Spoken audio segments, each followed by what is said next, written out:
round.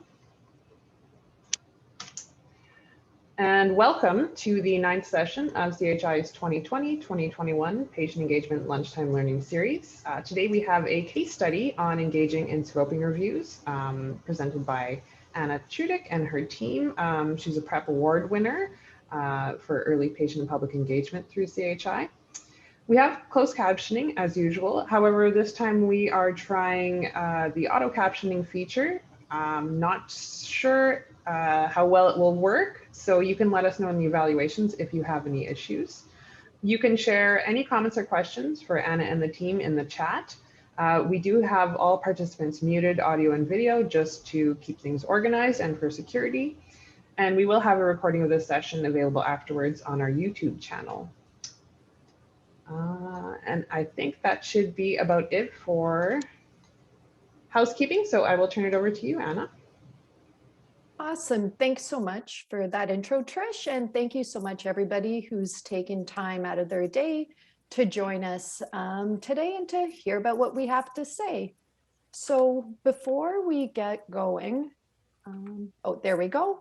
We'd really like to take the time to acknowledge that the University of Manitoba campuses, which is where we are located on original lands of Anishinaabe, Cree, Oji-Cree, Dakota, and Dene people, and on the homeland of the Métis Nation. We respect the treaties that were made on these territories. We acknowledge the harms and mistakes of the past, and we dedicate ourselves to moving forward in partnership with Indigenous communities in a spirit of reconciliation and collaboration. So as Trish mentioned, my name is Anna Chudyk, and I'm a patient-oriented researcher that's funded through CIHR's 4 awards, Transition to Leadership Stream, Postdoctoral Fellowship, and I'm located within the College of Nursing at the University of Manitoba. Hi, I'm Serena Hicks, and I am patient engagement specialist. I work on many different studies, have been in patient engagement for 15 years now. I am a social worker, and yeah, that's me. Hi, I'm Brian Bjorklund. I'm a past cardiac patient. I volunteered a lot in the community, and I'm currently involved in patient partner at St. Boniface Hospital. Hi everyone, my name is Naboy. I'm a second-year medical student at the University of Manitoba, and I was involved with the cardiac surgery patient scoping review that we'll be discussing today.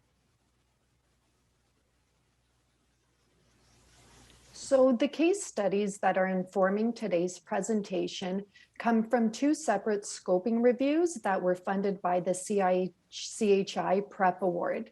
So the first is a scoping review of models and frameworks of patient engagement in health services research, which Serena and I partnered on together. And we'll refer to this throughout the presentation as the models and frameworks review. The second is a scoping review of patient and caregiver preferences of the perioperative period of cardiac surgery, which Brian, Naboysha, and I partnered on. And we'll be referring to this review throughout our presentation as the cardiac surgery review. And as you can see, protocols for both of these scoping reviews have been published, and they're open access, which means that anyone can access them. And we really do encourage you to keep your eyes peeled for the full scoping review publications coming out for both sets of work sometime this year.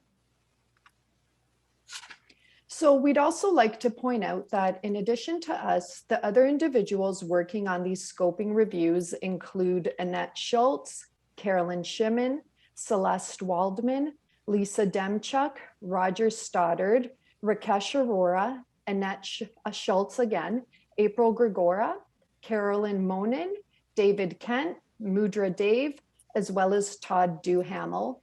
And we are very, very, very grateful to all of them for the work that they have put into these papers to date. And where we've got into and where we're going has truly been a great team effort. So now that you know a little bit about us, we'd really like to hear a bit more about you. So momentarily, you will see two separate polls pop up on your screen that ask you about the primary stakeholder group that you represent, as well as your familiarity with engaging patient and public partners in scoping reviews. And the way that you answer these polls are, if you're on a smart device, you can just click your answer on the screen. And if you're using a computer, then you just hover over your mouse and you make a selection. Okay, so I think Trish has opened the poll. We've got the first poll going, what the Awesome. primary stakeholder group is.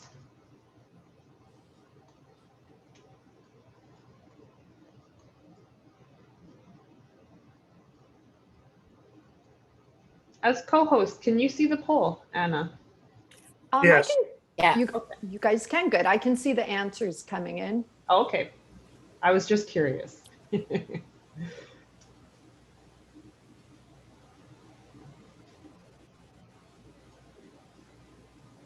got about 3/4 of people. All right, should we go to the next one? Yeah. Sure, here, I'll end this poll. So there's the results if everyone wants to see. All right, and for Great. those of you, it looks like about half of you are from the researcher academic setting. And then we've got some students, patient caregivers, community members, as well as some managers and policymakers and others. And would you like me to launch the next poll? Yes, please. Sorry. Let me try that again. That should be the second question.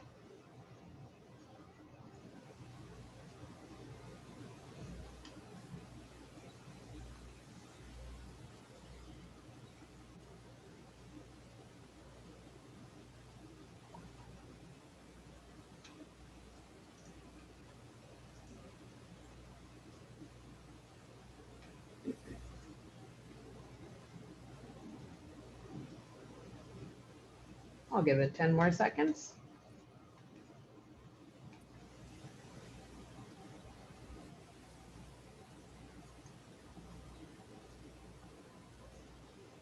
Okay. And there you go. Great. Awesome. So there's pretty even distribution, although most of you, if there was a bigger category, would have said that you don't know much about scoping reviews, but you're familiar with engagement. Awesome. Well, hopefully you get what you're looking for from the rest of what we have to say. So do I close the poll, Trish, or it's still on my screen? Oh, let's see. Okay. Oh, let me stop sharing. Is it gone now? Yep, it's gone for me. Is it gone for everyone else? Okay, I see some nods. Thank you. So in today's presentation, we will begin by going over key terms and concepts to help ensure that everyone is on the same page. We'll then move into the bread and butter, which is discussing approaches to conducting scoping reviews with patient and public partners, as informed by our experiences with the 2 PrEP-funded scoping reviews that we've been working on. And in doing so, we will address challenges and facilitators towards engaging in this work, as well as the benefits. And finally, we'll end off with a summary of the take-homes from our presentation before answering any questions that you may have for us. So by the end of this session, our aim is that you'll be able to describe some different approaches to engaging patient and public partners across the stages of a scoping review, identify some challenges and facilitators, as well as describe some benefits of engaging patient and public partners in different stages of a scoping review. All right, so now let's move into some key terms and concepts to help ensure that we're all on the same page. So we've included a standardized definition of a scoping review in the speech bubble on the left. For those of you who might appreciate the reference or that are looking to publish in this area. So we'll give you a few moments to read the definition, and then we'll break it down for you into a more intuitive form.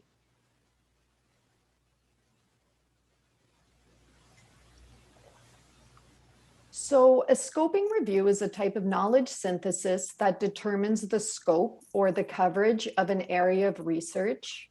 It's great for seeing what's out there in the literature, which could include identifying the different types of evidence, examining how research is being conducted, or identifying and analyzing knowledge gaps, for example. And it uses a systematic, which means a planned and structured process to identify and provide an overview of the literature within the area of research that you're interested in. So according to the definition provided by the Canadian Institutes of Health Research, which is a major funding body here in Canada, patient and public engagement in research is an approach to research that involves meaningful and active collaborations of patients and the public across the research cycle.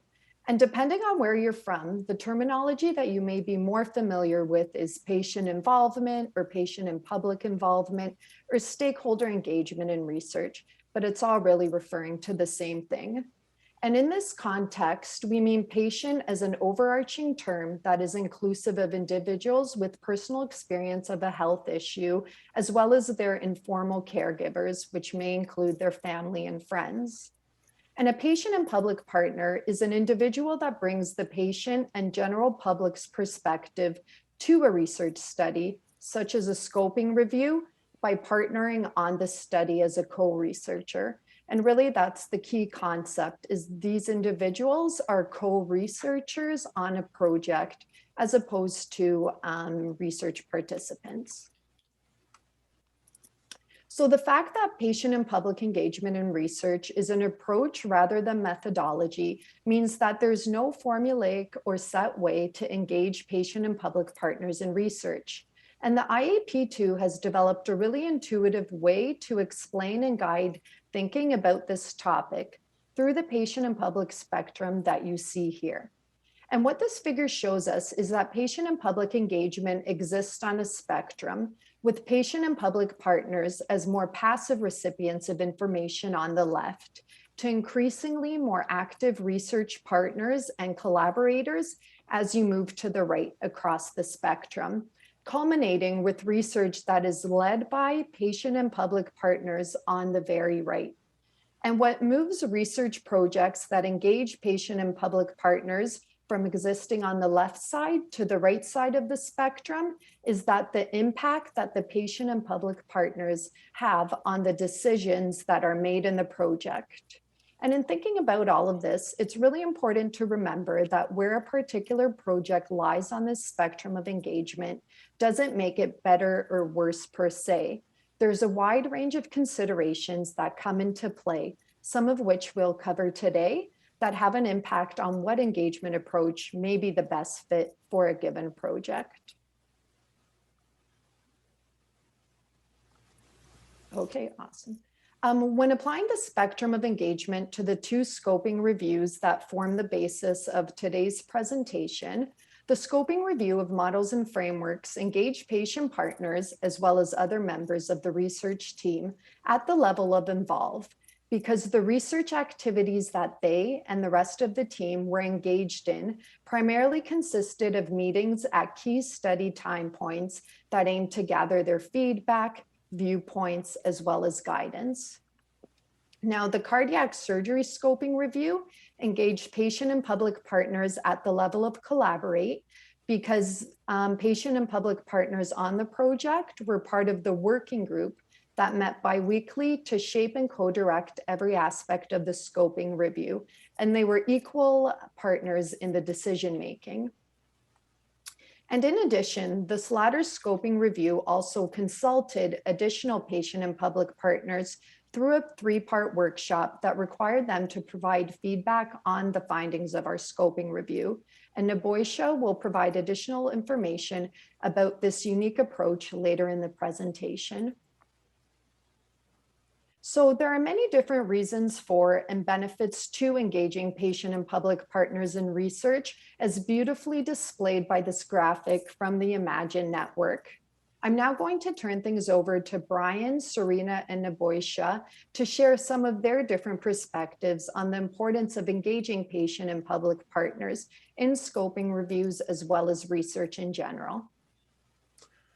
Through being a patient partner, I've had the opportunity to see the personal benefits of the research-specific benefits of patient and public engagement in research. As you can imagine, undergoing cardiac surgery was a major life-altering event. I was so grateful for the wonderful care I received at St. Boniface Hospital, and my wife and I have always been involved in the community. So I was more than happy to give back and become a patient partner on the project. In the lead up and in recovering from cardiac surgery, I also benefited greatly from talking to others who had undergone cardiac surgery. This really underscored for me the power of sharing experiences to help others, which is something that I also continue to do for people who are undergoing surgery for the first time. And most recently, a couple of weeks ago, I walked a friend through cardiac surgery at St. Boniface Hospital, sharing my experiences and letting him know what he could expect. Through being a patient partner, I've had the opportunity to learn a lot more about cardiac surgery and the research in general, and to be part of a team in which I get to apply my experiences and of those that I've spoken to in order to help organize the experiences and care received by other patients. It feels great to have an impact on the common and to see broad perspectives that come from having a diverse group of individuals as part of a research team. Thanks, Brian. So I was actually, not only am I a patient partner, but I'm also a caretaker of a son who has 3 chronic health conditions. And as Inuit in the South, we were often approached for my son to be part of studies. My son at the young age of 9 had said, well, what does this benefit mean? And that's when I asked, the person to step out of the room, and he and I spoke about, well, what does it mean if you're a part of this? And so he really became my teacher of how to really listen on what it was that he was going to get out of the research, out of the project. And if it was nothing and patients weren't going to get anything from it, then he would not participate. So that started off a really kick in a career for myself, because then I decided that not only for myself, because I am a patient partner, but I wanted to see that patients were listened to, respected, and advocated for. And I say advocate for because had I not been there, or it was someone else in the room and my son decided to say, well, what does this benefit? No one would have been there to advocate for him and for him to be properly listened to. Because again, he was 9. Many people are not going to listen to a 9-year-old, but a mom will.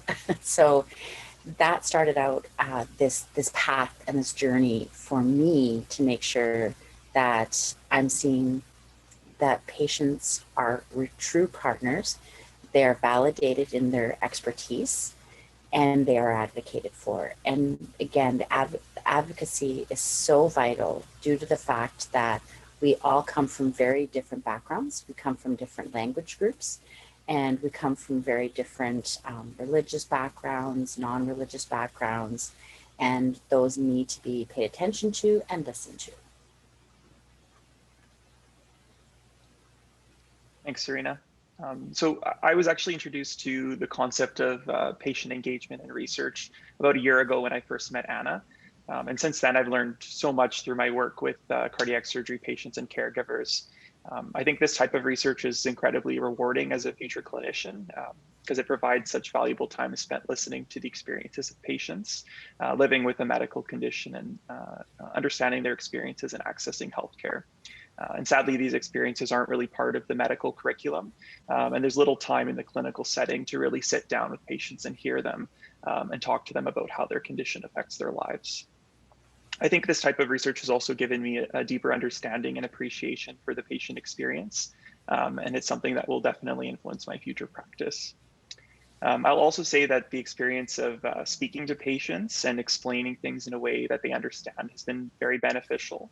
And just generally, it's been very rewarding to involve patients in research that I think will have a direct impact on their future care. Thank you so much, team, for sharing your perspectives with everybody. So now that we've covered key concepts and terms, the rest of this presentation will focus on approaches to engaging patient and public partners in scoping reviews. So since at its core, patient and public engagement in research centers around working in partnership with patient and the public on research, when planning and engaging patient partners in a scoping review, like any other research study, important considerations revolve not only about the research and engagement activities themselves, but also the relational aspects of working with patient partners. So we won't go into too much detail here in order to save time for a more in-depth focus on engagement within the actual scoping review.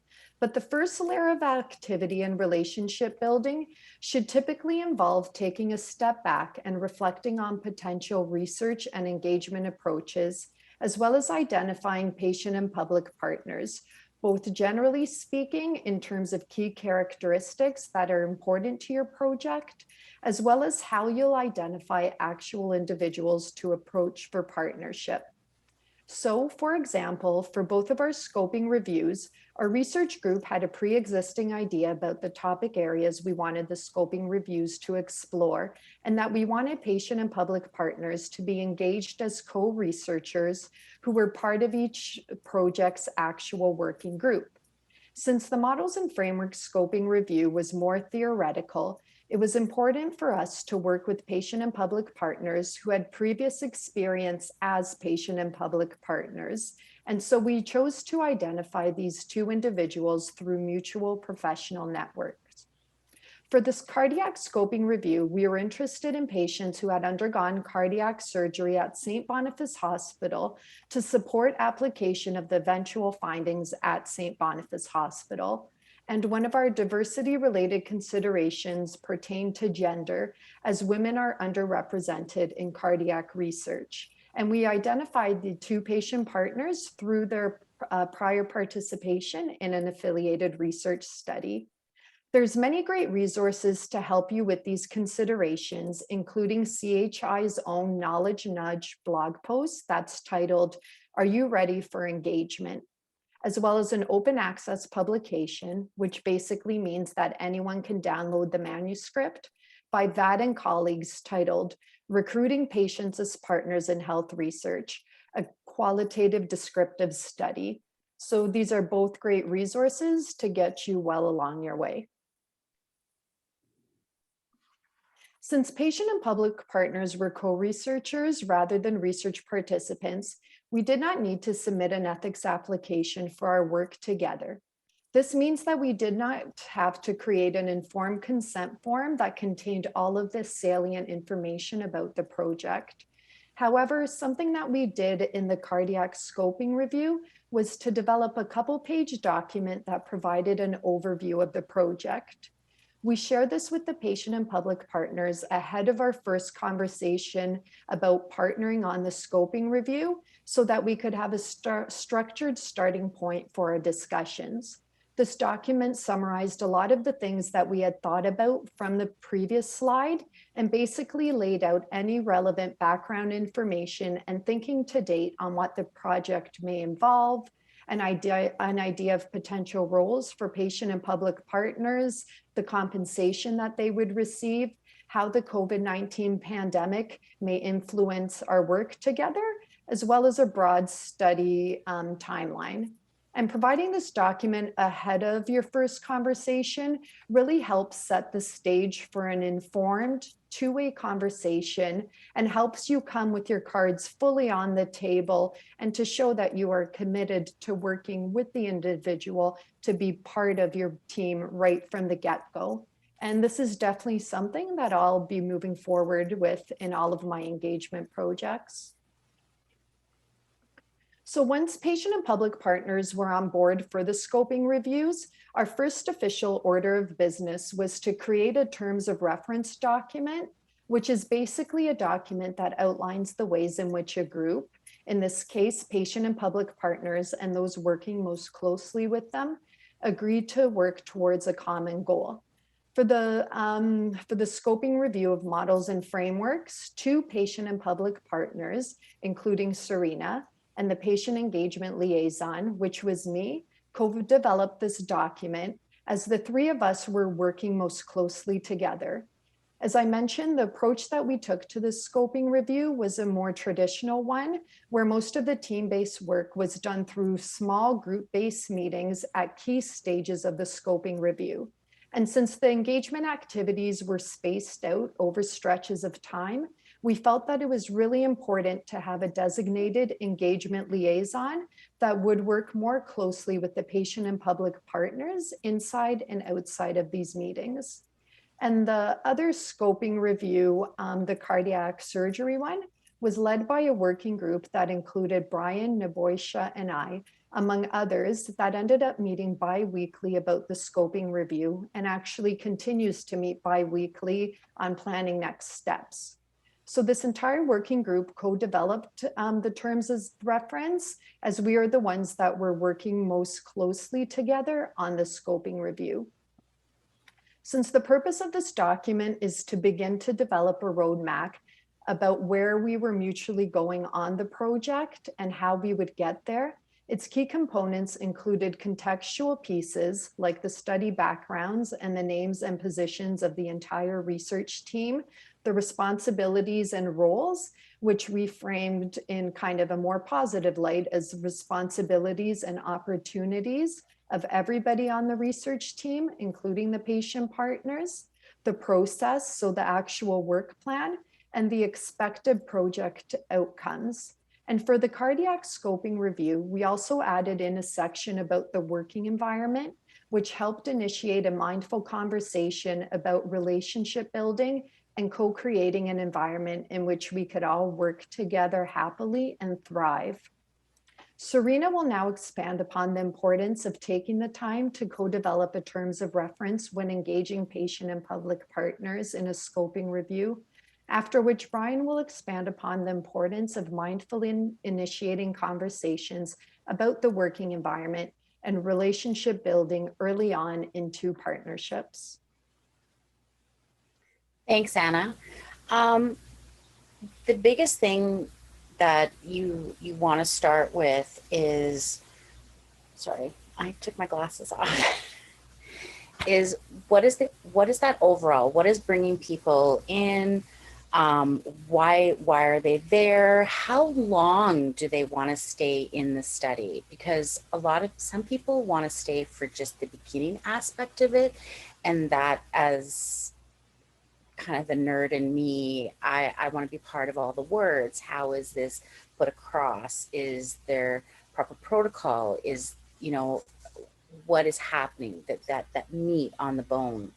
And some people want to leave the study right after that and see that those policies were put into place, and be okay with that your patient partner, that may just be all they want to be a part of.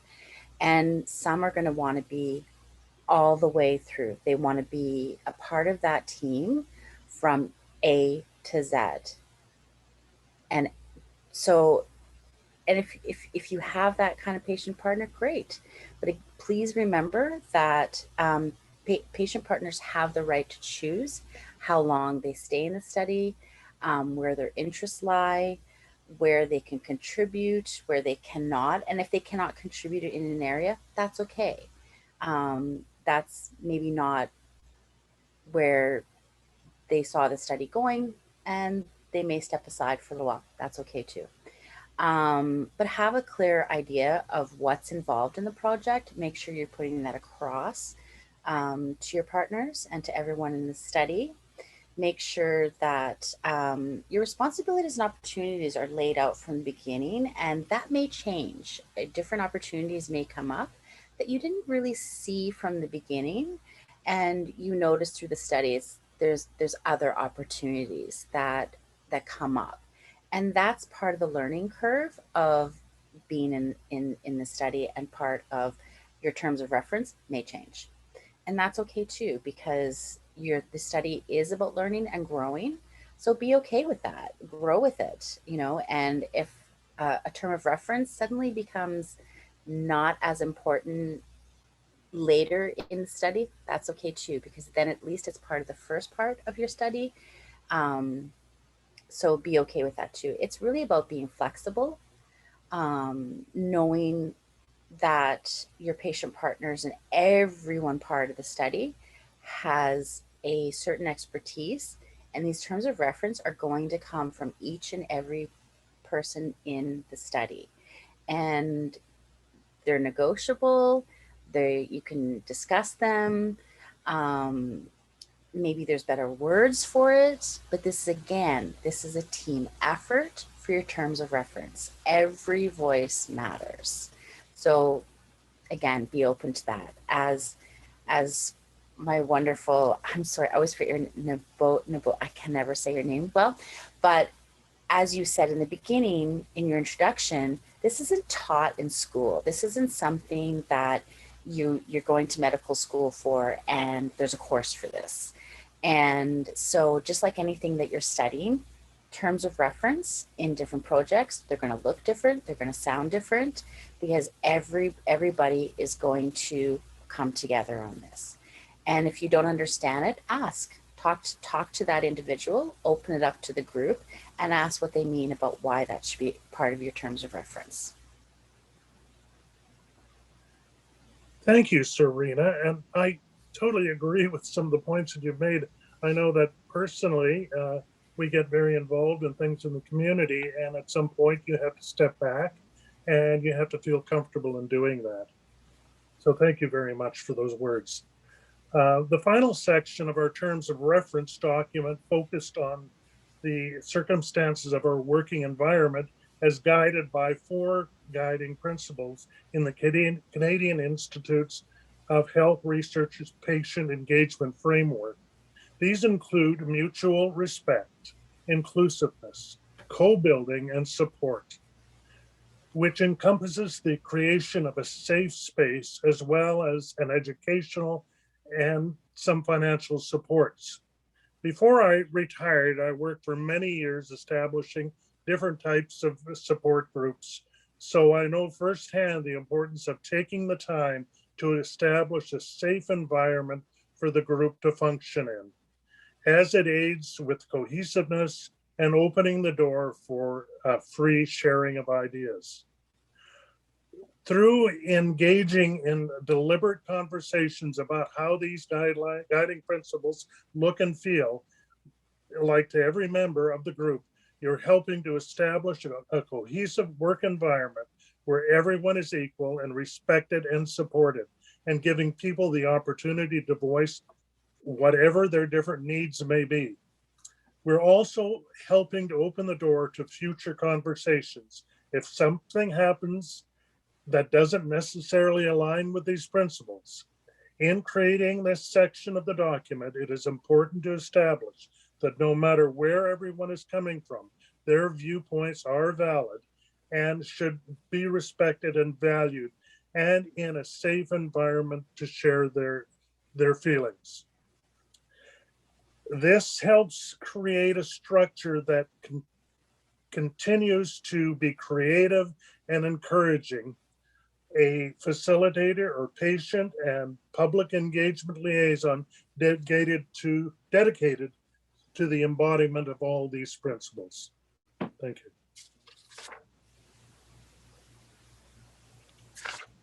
Awesome. Thank you, Serena. and Brian for helping us better understand the importance of the terms of reference and the fact that it is a starting point and that it's something that you work on together, both to not only better understand what it is that everybody will be doing together, but also how we create an environment in which everybody can shine and grow and feel safe to do so. So as Serena mentioned, in co-developing the terms of reference document, we began to formally hone in on the different research activities that patient and public partners were interested in contributing to in our scoping reviews. And now these activities may vary according to the methodological approach that underlies the scoping review. Both of our scoping reviews were guided by the methodological framework proposed by Arsky and O'Malley, and that was expanded upon by Levac and colleague. This framework identifies 6 major stages in conducting a scoping review, which are identifying the research question, identifying the relevant studies, study selection, data charting, which is also known as data extraction, collating, summarizing, and reporting the results, as well as consultation.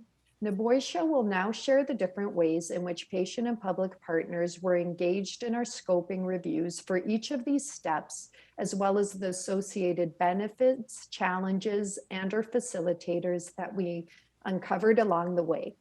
And please note that while his reflections encompass the learnings from both of the scoping reviews that we are presenting on today, the specific examples that he gives will focus on the cardiac review, as that is the one that he worked on directly.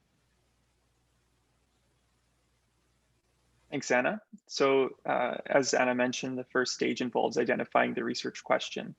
So for both scoping reviews, the research teams began with a preliminary research question that was then modified in our discussions with patient partners.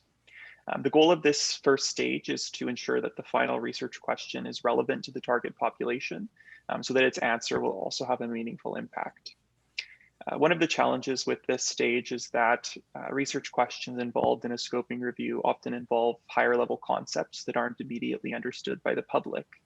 And so we address this challenge by involving patients in the creation of mutual definitions. So an example from our cardiac surgery scoping review would be that the patients helped expand our definition of recovery as a process that occurred for the rest of the patient's life, as opposed to just the short period that they remain in hospital after their procedure. The second stage of a scoping review involves identifying relevant studies. So this stage encompasses the development of the search strategy as well as the inclusion and exclusion criteria. I think it can be more challenging to involve patients at this stage, since it's quite a technical process that requires expertise in conducting literature reviews. But in our scoping review, we address this challenge by involving patients in bi-weekly meetings with the research team. And that team included a librarian who took the time to explain the process that goes into creating a search strategy and how each term would influence the types of studies that were retrieved. The benefits of engaging patients at this stage is that they'll often have important insights as to what sorts of articles should be included or excluded. So for example, since our patients were interested in longer term outcomes, as being of particular interest, we ensured that this was reflected in the terms that went into the search strategy. The third stage involves study selection. So in our case, this was an iterative process where 1 or 2 reviewers screened studies for eligibility at either the title, abstract, or full text levels. And I think this stage is probably the most challenging in terms of engaging patients. And we've certainly done some reflection since our scoping review to identify ways to improve our inclusion of patient partners in the future. So one of the things we identified was that we would often assume that patients weren't interested in participating in the screening process, since it can be quite labor intensive and take a lot of time. But as part of that assumption, we essentially removed the opportunity for patients themselves to decide if this was something they wanted to be involved in or not. So in the future, we would suggest that researchers simply present the tasks that are involved in study selection, and then leave it to the patients to decide whether or not they want to be involved, without kind of biasing that decision with your preconceptions about the process. And I think that goes back to what Brian and Serena talked about in terms of creating an environment where patient partners feel safe and comfortable in communicating the degree to which they want to be involved in the research project. And the terms of reference document can be a tool in doing this. So challenges aside, there are a number of benefits to involving patients in this stage. So in our scoping review, we would present discrepancies in the reviewer screening process to the research team, and patients would have important insights about these discrepancies. So for example, in our cardiac surgery scoping review, we were interested in obtaining patient preferences for recovery. And so we encountered a number of studies that reported preferences as scores of satisfaction, or other studies that reported negative conceptions of preference. So for example, things that patients didn't like or didn't want.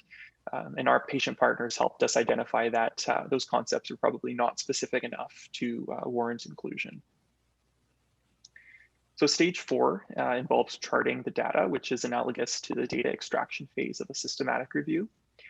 In our scoping review, patients were involved in the creation of the charting form. So one of our goals was to ensure that, as well as answering the research question, that we also collected information that patients were interested in getting from the review, which might be related or unrelated to the research question underlying the review. And we also wanted to ensure that the variables that we collected from the studies to help us answer the research question aligned with patient ideas and values about what that research question meant. I'll say the same thing at this stage in terms of the challenges associated with involving patients.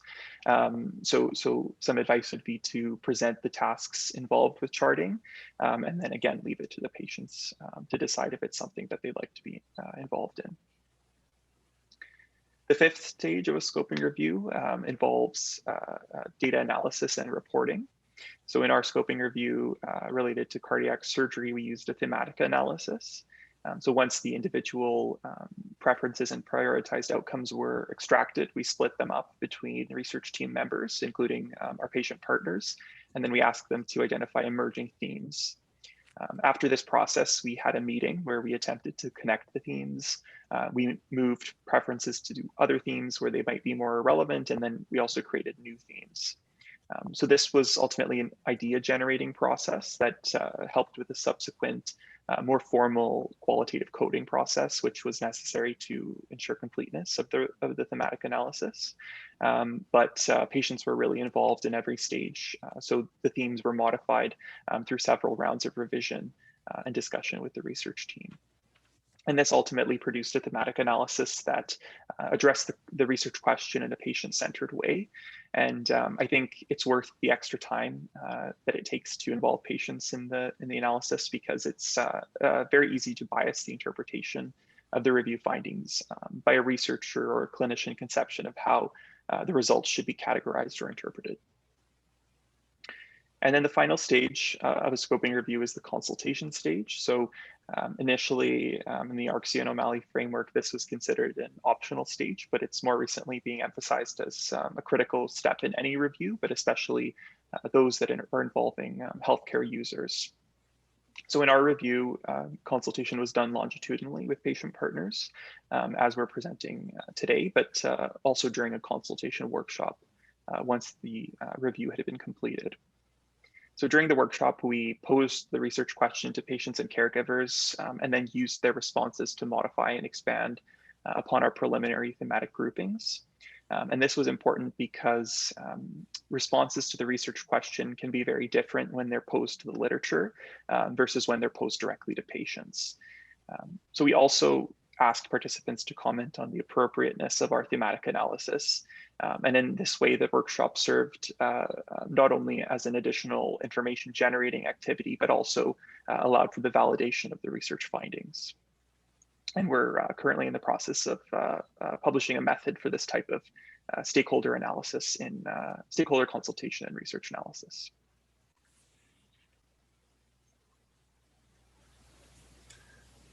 Thank you very much, Namoisha. I have to say it's been a real privilege working with you and Anna through the last year or so on this. I've certainly learned a lot and gained a great deal through the whole experience. We're now going to close off with the presentation with some final reflection on some common challenges to facilitators in engaging patient and public partners in scoping reviews. As a patient partner, it is important to be an active partner in the work. This means that you should not be afraid to ask all the questions that you need answered in order that the objectives be clear and for you to have all the information you need in order to be able to contribute to the work, including the amount of time that's involved and in the whole process that will be used to involve you in this work. And that was something that was certainly always clear to me. Things did expand, but we also agreed to some of the expansion of time that we needed to take. A really good question to ask when first approached about being a patient and public partner on a project is, what do you think I have to offer to this review? And what is it that you want from me?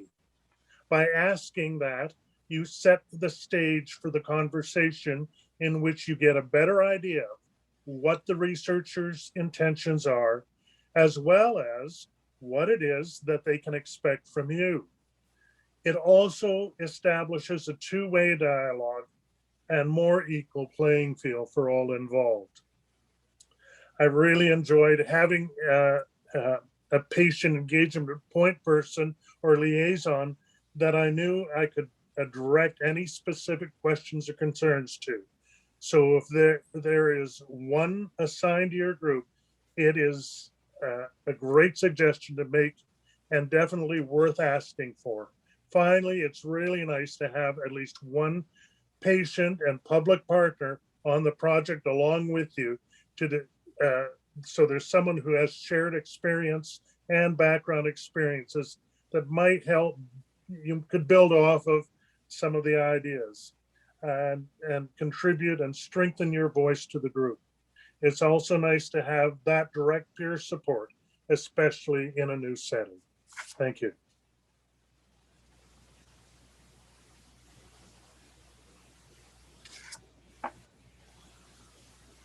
Serena? Oh, sorry. Oh, that's okay. No, my whole screen went blank and I was like, oh my gosh, sorry. I don't know what happened there. It was a bit of a panic. So I was like, I don't know where we're at because my whole screen went blank. Anyway, I apologize for that. Technical difficulties. Again, thank you again, Brian. You're always so well-versed on what your experience is and, expectations. So thank you. I always love to hear from you. From my experience, having, as a patient partner, having the understanding that we're all of equal, that's really valuable. Everyone in the research project is of equal value. Knowing that you can approach anyone on the project to discuss things or have things explained to you, because again, we come from very different backgrounds, whether it be education. Just because I have a certain education doesn't mean I speak doctor, right? Like I'm not a physician. I don't maybe understand some of the lingo, and being able to have that, and very often I will use social work type talk, and people will get confused. Like, oh, I was like, oh, sorry, let me just put the patient hat back on. So again, remember, we're all coming in with so many different hats, and those of us that are already on the project, remember, we don't know who all may be talking from a patient perspective. Even if you are the doctor, the researcher, we're all patients in some form. For me, I just happen to have a son with 3 health conditions that are chronic. He will have them forever.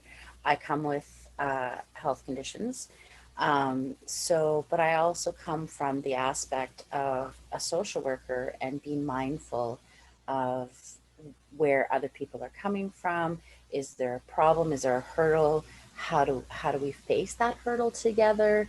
And being able to, and I know Anna and I both, we approach things very differently, but we're really able to trust each other and have really good, deep conversations about where we're coming from, because we do come from things from very different aspects. But those different aspects is the richness of any project. It brings everything to unity. And I think the more different people are in a project, yes, it can bring a lot of interesting discussion, but those discussions bring out a richer end to the project. Let's all keep that in perspective, that we're allowed, and you should allow everyone to have their own views, their own selves. Bring it to the table, discuss it openly, again, in a very safe environment. And also one of the biggest, some of the challenges is again, language barriers. There may be certain things or cultural differences. There are things that, as a new woman, I would view on a different aspect culturally, and be mindful of who your audience is. So if you have to bring in an elder, be very careful, because some elders are for very different groups. So really do your research on that. And if you have to bring in someone to help with the language barrier, again, be open to that, because that could happen if you're facilitating something. Because if you don't speak someone's language, you really may misstep by accident. And these are just, they seem very simple, they seem very common sense, but oftentimes we forget about it because we're just so used to being in that mode. But be prepared to look at different aspects of what is our audience, what are we looking for, is there going to, did we find a patient who is so engaging but there's a language barrier? Bring in a translator, bring in someone to help. And again, it's just really being open. Things may happen quickly, and be open to that as well, because that's where a lot of times the richness of the project comes out, is in these unexpected moments, these unexpected thoughts that maybe you didn't plan. And that's the beauty of having so many different people with their own expertise in research projects is, and now that patients are so truly involved, be okay with that, and really just open your heart and your ears and just treat everyone as equals, and you should do pretty good. Oh, that was very beautiful. Let's all truly each other as equal, because that's what a partnership is, and focus on doing great work that really can change people's lives. I love it.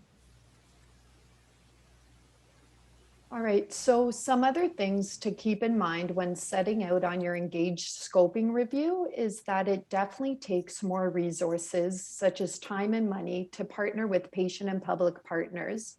As Brian mentioned, it's important to have a dedicated patient and public liaison that is committed to ensuring the process upholds the principles that we spoke about today, including ensuring that everyone's voices are heard and that there's accountability in how decisions are made. And something that helps with this as well is keeping notes during meetings, so that the person that's leading the manuscript write-up can help ensure that patient and public perspectives are represented. And I would most definitely recommend making the extra time and other resources necessary to form some sort of a working group that includes patient and public partners and meets regularly to work on the review.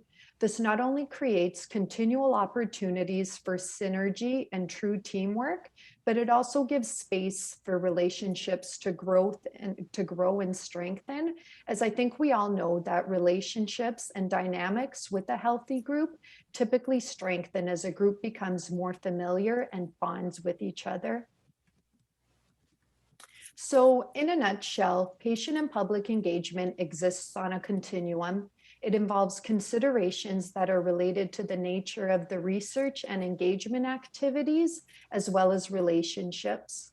It's critical to engage in mindful conversations from the outset and to continue to do so throughout the project, and to have some co-developed structure to guide the research as well as the engagement activities. To this end, it's really helpful to have a framework to guide conversations about the different components of a scoping review and what everyone's roles in it could be. So thanks again. We'd like to once again thank our research teams, the patient and public partners that participated in our consultation workshop, the CIHI PrEP grant for funding the engagement activities within both of our scoping reviews, to CIHR's SPORE Transition to Leadership Fellowship, St. Boniface Research Center, as well as University of Manitoba's College of Nursing. And with that, I guess we have 5 minutes for questions. Thank you all so much.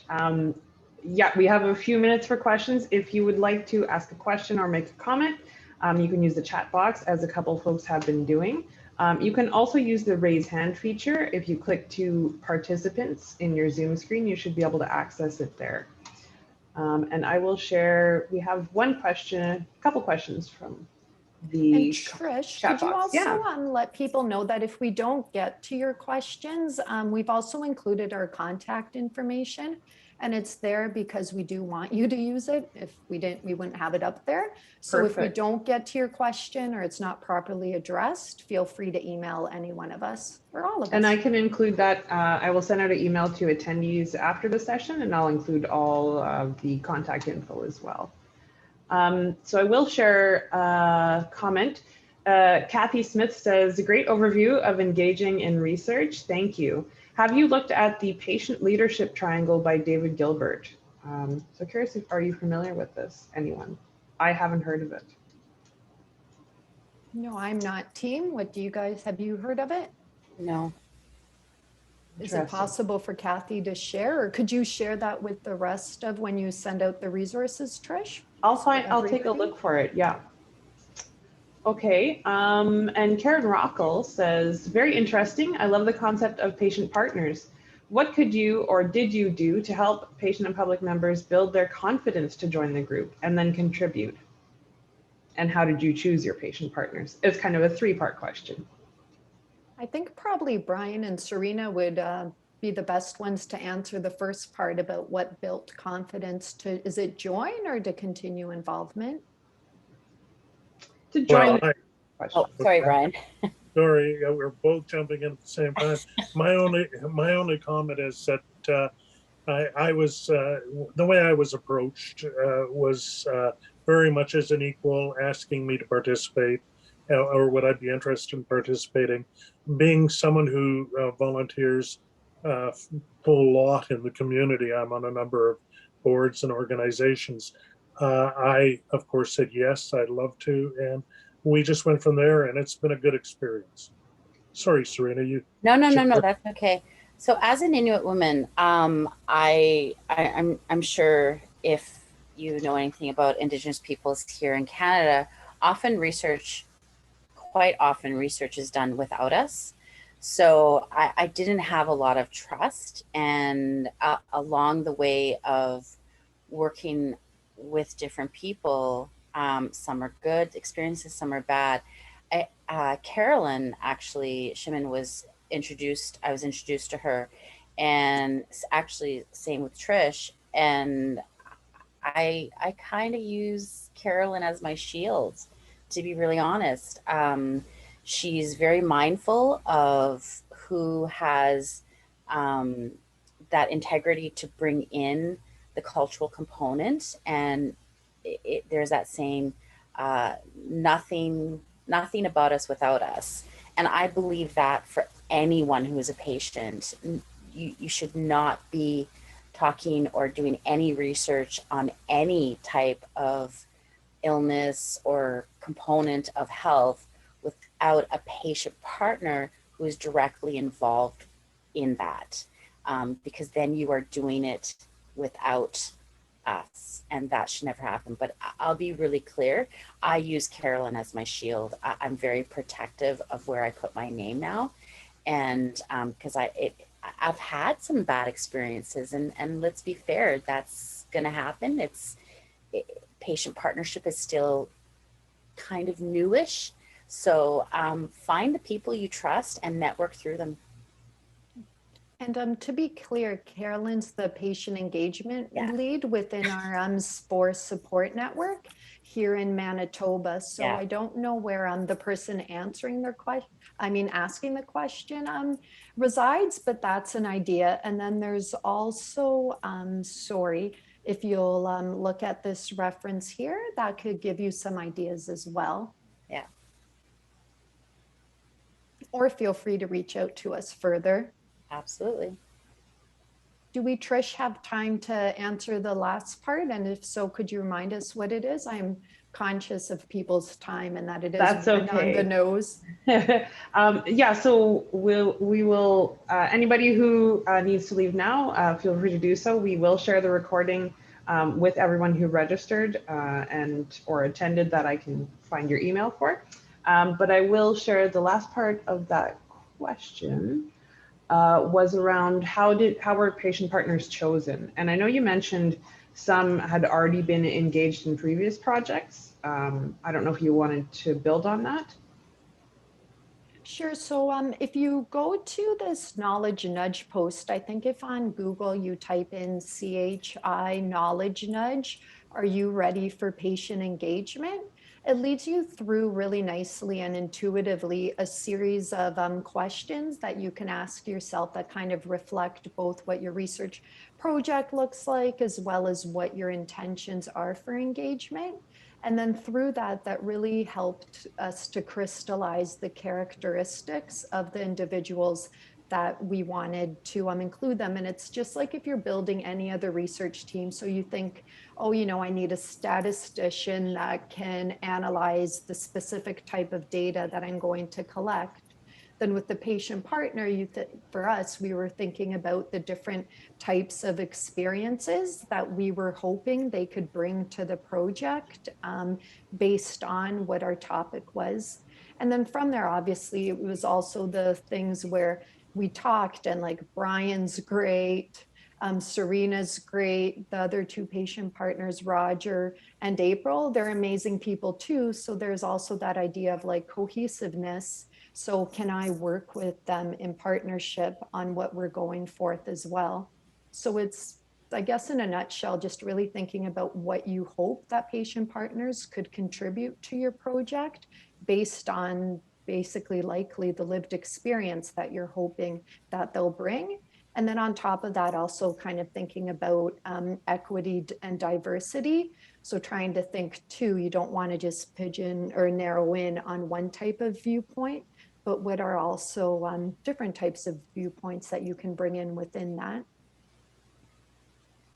Naboisha, do you think I missed anything? No, I think that's great. Yeah, I agree with everything that you said. Yeah. I would just add that when you go into the hospital initially into surgery, you're asked if you'd like to participate in research. And that's a good place to start. Yeah, at St. Boniface Hospital, here you are for cardiac surgery, which is amazing. Yeah. Fantastic.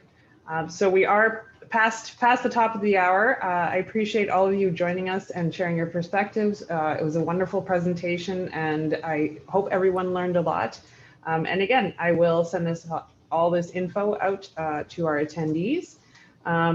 Thank you all for joining. I hope you have a wonderful day. If you're in Manitoba, go out there and enjoy that warm weather we're finally having. All right. And reach out to us if we didn't get to your questions, because we do want to hear Yeah. from you. Sorry about that. Fantastic. Okay, take care, everyone. Bye. Thanks for your time. Bye. Bye. Bye.